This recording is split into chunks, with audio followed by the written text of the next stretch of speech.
tell you a story about a student back in 1991 that went to Guatemala with us to work in the Guatemala City garbage dump, a medical clinic, a YWAM medical clinic there where we had a team of pre-meds and nurses. When I asked this particular student why the Lord led her to be a part of our summer internship that year, she closed her fist and pounded down on her knee and spoke a bit through her teeth and said, "I'm going to be a pediatrician." I was a little surprised and took some time there to pray for her. When I realized that she had closed her fist, it's very much like closing her own heart. Quietly, in my own heart, I said, "God, teach Anita to open this fist that was pounding down on her knee, to open this fist and turn it into an open hand, like an open heart, in which God can put things in and He can take things out, so that God could lead her, provide for her, and guide her into her calling." That summer we were working in a Guatemala City dump, and at the clinic she was becoming very, I'd say, assertive.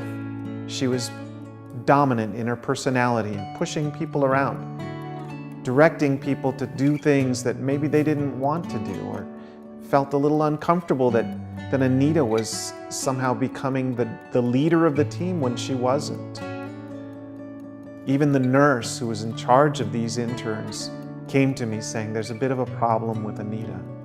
So I stopped in on the clinic and visited to see what was going on. As soon as I peeked my head in the door, Anita took a broom from the corner, handed it to me and said, "Here, this area needs sweeping." And so I went to work. I could have stopped and said, "Why am I doing this? I'm the director." I could have reacted to Anita, but rather I chose to go and sweep and pray. And while I was praying, I was saying, "God, what's going on with Anita?" And God said something to me I believe was very, very, very instructive for us today. He said, "Anita has a leadership gift." Of course, I thought that was obvious. Anyone would have known that Anita had a leadership gift.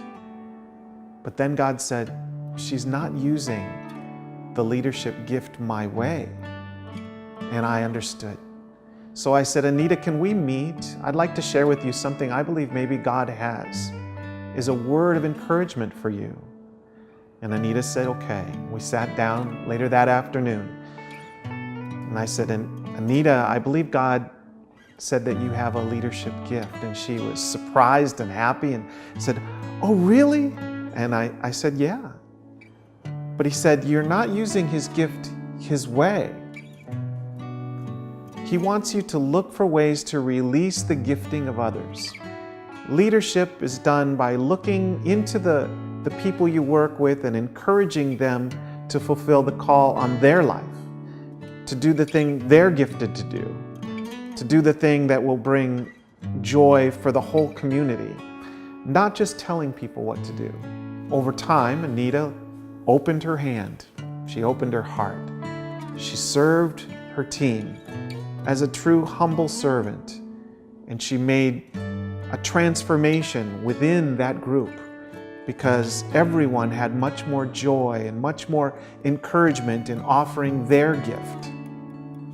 Now, I want to explain that the hand is very much like the heart. When we have a closed hand, God can't put anything in and He can't take anything out. We could have hands that demand control, like holding on to the reins of our lives. Or we can have the hands of a servant that's willing to allow God to put in what He wants and take out what He wants. We could have the hands of someone that rebels and demands their own rights. Or we could have the hand of a volunteer, a surrendered worshiper. Now, which do you suppose God wants us to be? And what do you think it means to disciple nations? In that spirit of humility, we can be His servants, offering our very best with a kind of excellence that is crucified. We're doing our very best, but we're doing it with a heart of humility. And therefore, the gift is really from God through us to others.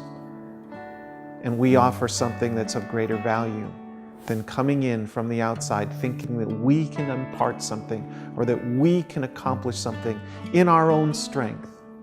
Instead, you become a vessel, a conduit of God's grace and blessing through a spirit of humility and servanthood.